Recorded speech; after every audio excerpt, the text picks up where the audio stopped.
신명기 32장은 일명 모세의 노래라고 불립니다. 그 이유는 모세가 하나님께서 자신들을 지켜주신 것을 노래했기 때문에 그렇습니다. 우리 31장 30절 말씀을 보시지요. 31장 30절에 보시면 그리고 모세가 이스라엘 총회에 이 노래의 말씀을 끝까지 읽어 들리니라 라고 하고 이제 32장에 모세가 하나님께서 지켜주신 것에 대해서 노래하고 있습니다. 모세는 하나님이 자신들을 광야에서 지켜주셨다라고 노래합니다. 그리고 광야는 어떤 곳입니까? 오늘 10절 상반절에 보면 광야는 황무지고 짐승이 부르짖는 곳이다 라고 말하고 있습니다. 이것은 광야는 사람이 살기 어려운 곳이라는 것을 말하는 거죠. 그런데 이스라엘 백성들은 이 광야에서 40년을 살았습니다. 하나님께서 이스라엘 백성들을 애굽에서 인도해 내셨습니다. 하나님의 은혜로 출애굽했습니다. 출애굽한 그 백성들이 성인 남자만 60만 명입니다. 여자와 그 다음에 아이들까지 다 합치면 300만 명이 넘을 것이다라고 추측을 합니다.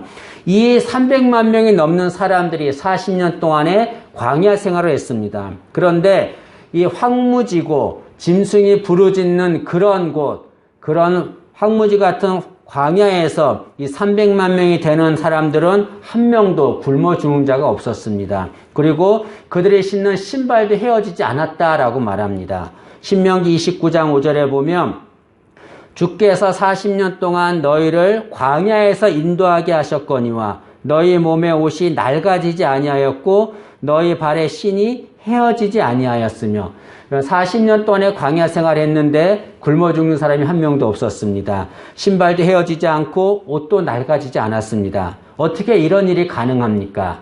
하나님이 지켜주셨기 때문에 가능한 거죠. 모세는 그렇게 광야에 사는 자신들을 하나님이 지켜주신 것에 대해서 노래하고 있습니다.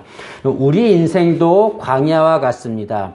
특히 우리 2020년은 코로나19라고 하는 전염병으로 인해서 많은 어려움을 당했습니다. 전 세계는 물론이고 우리나라 전체, 특히 교회에도 많은 어려움을 당했습니다. 힘든 광야의 삶이라고 할 수 있습니다. 그런데 이 어려움 속에서 우리가 지금까지 올 수 있었던 것, 그리고 이 자리에 하나님 앞에 나와 송구 영신 예배를 드릴 수 있는 것은 하나님이 지켜주셨기 때문에 그런 거죠. 하나님은 이스라엘 백성들을 지켜주셨습니다. 그러면 하나님은 어떻게 이스라엘 백성들을 지켜주셨습니까? 오늘 모세는 하나님은 두 가지 방식으로 자신들을 지켜주셨다라고 말합니다. 첫째는 하나님은 이스라엘 백성들을 자기 눈동자같이 지켜주셨다라고 말합니다. 10절 말씀을 보시죠. 10절 보시면 여호와께서 그를 황무지에서 짐승이 부르짖는 광야에서 만나시고 호위하시며 보호하시며 자기의 눈동자같이 지키셨다라고 말씀합니다. 여기 자기의 눈동자같이 지키셨다는 것은 하나님께서 당신의 눈을 지키듯이 우리 이스라엘 백성들을 지켜주셨다는 것을 말합니다.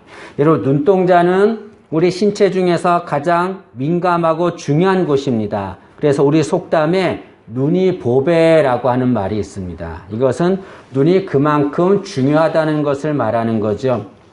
특히 모세는 자기 눈동자라는 표현을 썼습니다. 이것은 하나님의 눈동자를 말하는데 이스라엘 백성들이 하나님 앞에서는 눈동자와 같은 존재라는 것을 말합니다. 다시 말하면 우리는 하나님 앞에서 눈동자와 같은 존재입니다. 우리가 하나님 앞에 눈동자와 같은 존재라는 것은 두 가지를 말합니다. 첫째는 우리는 연약한 존재라는 거죠. 여기 눈동자를 히브리어로 이숀이라고 합니다. 근데 이숀이라고 하는 뜻에는 작은 사람이라고 하는 뜻이 포함되어 있습니다. 이것은 뭘 말합니까? 우리는 하나님 보시기에 작은 사람, 연약한 자라는 것을 말하는 거죠. 우리가 눈동자와 같은 존재라고 하는 것은 우리는 연약한 자라는 것을 말합니다. 또 하나 우리가 눈동자 같은 존재라고 하는 것은 우리는 귀한 존재라는 것을 말합니다. 여기 모세는 하나님이 자기 눈동자같이 지키셨다라고 말씀합니다. 이것은 우리가 하나님의 눈동자만큼 귀하다는 것을 말하는 거죠. 우리는 그만큼 귀한 존재입니다. 여러분, 성경에 보니까 신앙인을 공격하는 것, 하나님을 믿는 자를 공격하는 것은 곧 하나님의 눈동자를 공격하는 것이다 라고 말합니다. 스가랴 2장 8절에 보면 아주 기가 막힌 말씀이 있는데요. 만군의 여호와께서 이같이 말씀하시되 영광을 위하여 나를 너희를 노력한 여러 나라로 보내셨나니, 그리고 말하기를 너희를 범하는 자는 그의 눈동자를 범하는 것이라. 여기 너는 이스라엘 백성들을 말합니다. 너희를 범하는 자, 공격하는 자들은 그의 눈동자, 하나님의 눈동자를 공격하는 것이다 라고 말씀합니다. 이것은 하나님이 우리를 그만큼 귀하게 여기신다는 것을 말합니다. 우리는 눈동자와 같은 존재입니다. 연약한 존재고 반면에 존귀한 존재입니다. 이런 우리를 하나님이 지켜주십니다. 모세는 자신들은 눈동자와 같은 연약한 자들이지만 하나님께서 자신들을 지켜주셨다라고 말합니다. 어떻게 지켜주셨습니까? 10절 중반절에 보니까 만나시고 호위하시며 보호하셨다라고 말합니다. 여기에 만나셨다라고 하는 것은 하나님 직접 이스라엘 백성들을 찾아오셨다는 것을 말하는 거죠. 하나님은 이스라엘 백성들을 직접 찾아가셨습니다. 그리고 호위하셨다라고 하는 것은 가까이에서 감싸주셨다는 것을 말합니다. 여러분, 눈은 조금만 타격을 당해도 치명상을 입기 때문에 잘 감싸주어야 합니다. 하나님은 이스라엘 백성들을 가까이에서 감싸주신 거죠. 그걸 호위하셨다라고 말합니다. 그리고 보호하셨다고 하는 것은 돌봐주셨다는 것을 말합니다. 이것을 종합하면 하나님은 이스라엘 백성들을 어떻게 지켜주셨는가? 직접 이스라엘 백성들을 찾아가셔서 그들 가까이에서 그들이 상하지 않도록 감싸주시고 그들을 돌봐주셨다는 것을 말합니다. 하나님은 이스라엘 백성들을 그렇게 지켜주셨습니다. 하나님은 눈동자가 상하지 않도록 이스라엘 백성들을 보호해 주셨습니다. 하나님은 우리도 그렇게 보호해 주시는 거죠. 우리는 눈동자와 같은 존재입니다. 연약한 존재고 존귀한 존재입니다. 하나님께서 우리를 호위하시는 거죠. 절대로 상하지 않도록 우리를 보호해 주십니다. 모세는 그렇게 자신들을 지켜주신 하나님을 노래했습니다. 두 번째로 모세는 하나님이 자신들을 지켜주셨는데 어떻게 지켜주셨냐면 이스라엘 자신들을 훈련시키며 지켜주셨다라고 말합니다. 훈련시키며 지켜주셨다는 말은 눈동자와 같이 지켜주셨다는 말과 대조가 되는 말이죠. 모세는 그것을 비유로 설명을 합니다. 그것은 어미 독수리가 새끼를 훈련시키는 것을 비유로 말합니다. 오늘 11절 말씀해 보시면 마치 독수리가 자기의 보금자리를 어지럽게 하며 자기의 새끼 위에 너풀거리며 그의 날개를 펴서 새끼를 받으며 그의 날개 위에 그것을 엎는 것 같이 하나님께서 이스라엘 백성들을 지켜주셨는데 어떻게 지켜주셨냐면 독수리가 새끼를 훈련시키는 것처럼 지켜주셨다라고 말합니다. 독수리는 새끼를 어떻게 훈련시킵니까? 오늘 11절 말씀에 보면 세 가지를 얘기합니다. 첫째는 보금자리를 어지럽게 합니다. 오늘 11절 상반절에 자기의 보금자리를 어지럽게 하며 라고 말합니다. 독수리는 이 높은 곳에 보금자리를 만듭니다. 그리고 보금자리에 부드러운 털과 풀을 거기서 깝니다. 그러면 새끼 독수리는 거기서 편안히 지내는 거죠. 그런데 이 새끼 독수리가 좀 자라요. 자라면은 어미 독수리가 그 부드러운 보금자리에다가 이 가시를 집어넣습니다. 그러면 보금자리 어지럽히는 거예요. 그런 건 새끼 독수리는 그 가시 때문에 어떻게 할 줄을 모릅니다. 그럴 때 어미 독수리가 그 새끼 독수리를 보금자리에서 끌어냅니다. 여러분, 어미 독수리는 왜 보금자리에서 편하게 있는 새끼 독수리를 보금자리를 어지럽게 해서 밖으로 끌어냅니까? 그것은 보금자리 안에 있으면 이 새끼 독수리가 날려고 하지 않기 때문에 그렇습니다. 어미 독수리는 새끼가 하늘을 나는 진정한 독수리로 만들기 위해서 훈련시키려고 보금자리를 어지럽게 만드는 거죠. 여러분, 마찬가지로 하나님은 이스라엘 백성들을 광야로 끌어내셨습니다. 마치 보금자리를 어지럽게 해서 끌어낸 것과 같습니다. 왜 그렇게 하셨습니까? 그것은 그들을 진정한 하나님의 백성으로 만드시려고 하신 것입니다. 이스라엘 백성들은 애굽에서 430년 동안 노예로 있었습니다. 노예로 있다 보니까 그들은 시키는 일만 하는 거예요. 애굽의 주인들이 시키는 일만 합니다. 그러다 보니까 그들은 하나님의 백성이라고 하는 의식이 사라져 버렸습니다. 노예 근성으로 사는 거죠. 하나님은 그들에게 너희들은 노예가 아니고 하나님의 백성이라는 것을 알려주고 싶었습니다. 하나님의 백성으로 살게 하고 싶었습니다. 그러려면 애굽에 있으면 안 되는 거예요. 그래서 애굽에서 끌어낸 거죠. 보금자리를 어지럽혀서 끌어낸 것입니다. 이스라엘 백성들은 출애굽했습니다. 그러나 몸은 출애굽을 했지만 마음은 출애굽하지 않았습니다. 광야길에 가는 동안 조금만 힘들면 다시 애굽으로 돌아가서 노예로 살자라고 불평하고 원망했습니다. 하나님은 그들의 노예의식을 바꾸길 원하셨습니다. 그러려면은 광야로 끌어내서 훈련을 시켜야 합니다. 훈련을 시켜야만 그들의 노예의식이 사라지는 거죠. 그래서 하나님께서는 보금자리를 어지럽히고 그들을 이끌어낸 겁니다. 우리도 인생 살아갈 때 하나님이 우리의 보금자리를 어지럽게 할 때가 있습니다. 갑자기 막 질병이 생깁니다. 물질의 어려움을 당합니다. 그리고 사람들에게 상처를 받습니다. 우리가 있던 보금자리를 어지럽힙니다. 근데 여러분, 혹자는 하나님이 우리의 보금자리를 어지럽히는 것은 우리를 심판하시는 것이다. 우리를 벌주는 것이다 라고 말합니다. 그러나 그렇지 않습니다. 하나님 우리의 보금자리를 어지럽히는 것은 우리를 향한 하나님의 은혜라고 할 수 있습니다. 여러분, 우리가 보금자리에만 취하다 보면 하나님을 잊어버리게 됩니다. 그리고 나중에 하나님을 떠나버립니다. 하나님은 그것을 용납하지 않습니다. 우리가 하나님을 떠나는 것을 원치 않습니다. 그래서 우리를 다시 하나님께로 돌아오게 하기 위해서 우리의 보금자리를 어지럽히는 거죠.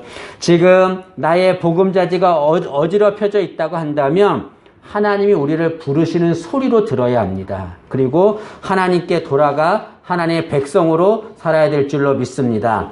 첫 번째로 어미 독수리는 그 새끼가 있는 보금자리를 어지럽힙니다. 그 다음엔 어떻게 하냐면 자기의 새끼 위에 너풀거린다라고 말합니다. 여기 10절 중반절에 자기의 새끼 위에 너풀거리며, 여기 새끼에 너풀거린다라고 하는 것은 어미 독수리가 보금자리에 있는 새끼를 떨어뜨립니다. 아래로 떨어뜨리고 하늘에서 그 떨어지는 새끼를 보면서 날고 있는 모습을 표현한 겁니다. 이것을 보면 우리는 그 어미 독수리가 좀 매정하다라고 생각할 수 있습니다. 지금 자기 새끼가 땅에 떨어지고 있는 겁니다. 위험한 상황에 있는 거예요. 그런 상황인데도 이 어미 독수리는 매정하게 하늘 위에 날고 있는 겁니다. 여러분, 그러나 이 어미 독수리가 새끼 위에 날고 있는 것은 새끼를 위해서 그렇게 한 겁니다. 어미 독수리는 지금 하늘 위에서 무엇을 바라보고 있습니까? 새끼를 바라보는 겁니다. 새끼만을 바라보고 있는 거죠. 여러분, 어미 독수리는 하늘에서 새끼가 지금 어떻게 어려움을 당하는지 다 보고 계시는 겁니다. 여러분, 독수리의 시력은 얼마나 좋은지 30m 높이에서 벽실을 구분할 수 있을 정도로 눈이 좋다고 합니다. 이 어미 독수리는 그렇게 좋은 시력을 가지고서 자기 새끼를 바라보는 거예요. 한순간도 눈을 떼지 않습니다. 자기 새끼가 아래로 떨어지는 것을 바라보고 있는 거죠. 우리는 간혹 우리 인생 살 때 어려움을 당할 때가 있습니다. 그럴 때 내가 이렇게 어려움을 당하고 있는데 하나님 왜 나를 외면하십니까? 라고 하면서 하나님께 불평하는 이들이 있습니다. 그러나 여러분, 우리가 어려움을 당할 때 하나님은 절대로 우리를 외면하지 않습니다. 지금 2020년도에 많은 어려움이 있었을 것입니다. 이 어려운 모든 상황들 하나님은 다 외면하지 않고 다 보고 계십니다. 어미 독수리가 자기 새끼를 한순간도 놓치지 않고 지켜보는 것처럼 하나님은 우리의 모든 것들을 다 보시는 거죠. 이 어미 독수리가 새끼를 지켜본다는 것은 뭘 말합니까? 새끼 독수리에게 애정과 관심을 가지고 있다는 것, 그를 사랑한다는 것을 말하는 거죠. 하나님이 우리를 바라보신다는 것은 뭘 말합니까? 하나님 우리를 사랑하시고 우리에게 관심을 갖고 있다는 것을 말하는 거죠. 특히 여러분, 오늘 말씀 중에서 여기 자기 새끼 위에 너풀거리며 라는 말, 이 너풀거린다라고 하는 이 말이 창세기 1장 2절에 보면 하나님의 영이 수면 위에 운행하시니라 라고 하는 말이 있습니다. 여기 수면 위에 운행하시니라 라고 하는 말과 같은 말입니다. 이게 운행한다 라고 하는 것은 뭘 말합니까? 이것은 품어준다는 것을 말하는 거죠. 여러분, 하나님이 세상을 창조하시기 전에 세상은 어떤 모습이었습니까? 혼돈하고 공허한 상태였습니다. 이건 무질서의 상태였다는 것을 말합니다. 그런데 그런 상태에 있는 곳에 하나님의 영, 성령이 그 위에 운행하셨습니다. 그걸 감싸셨죠. 그러자 어떻게 됐습니까? 혼돈과 공허가 사라지고 만 거죠. 하나님은 우리가 혼돈과 공허로 가득 차고 있을 때에 우리를 지켜보십니다. 우리를 품어주시는 거죠. 한순간도 눈을 떼지 않고 하나님은 우리를 지켜보십니다.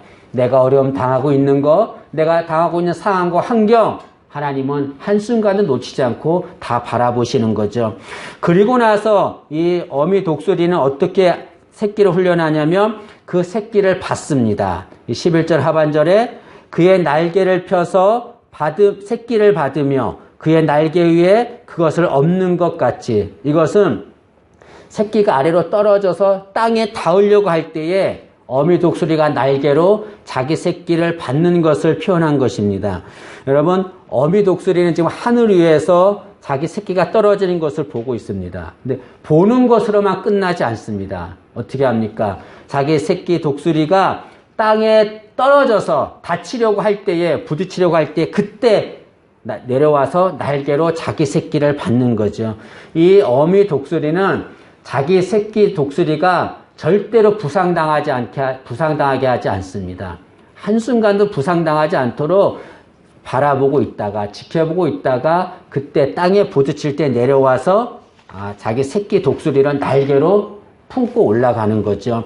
하나님도 마찬가지입니다.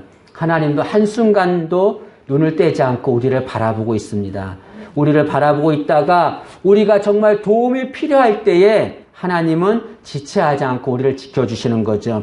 우리가 어려움을 당할 때가 있습니다. 그러나 어려움을 당해도 하나님은 절대로 우리를 멸망하게 만들지 않습니다.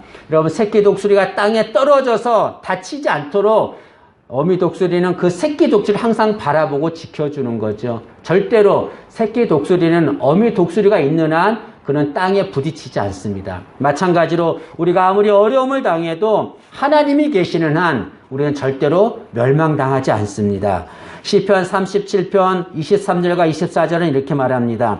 여호와께서 사람의 걸음을 정하시고 그의 길을 기뻐하시나니 그는 넘어지나 아주 엎드러지지 아니함은 여호와께서 그의 손으로 붙드심이로다. 여기 보니까 뭐라고 말하냐면 그는 넘어지나 아주 엎드러지지 아니함은, 이게 멸망하지 아니함은 그런 말입니다. 왜 멸망하지 않습니까? 여호와께서 손으로 붙드시기 때문에 그렇습니다. 지금 어려움을 당하지만 하나님은 절대 우리를 멸망시키지 않습니다. 하나님이 붙들어 주시는 거거든요. 우리의 모습을 다 지켜보시고 정말 어려움이 있을 때 우리를 도와주십니다. 절대로 하나님이 계시는 한 우리는 멸망당하지 않는 거죠. 하나님은 우리를 도우십니다.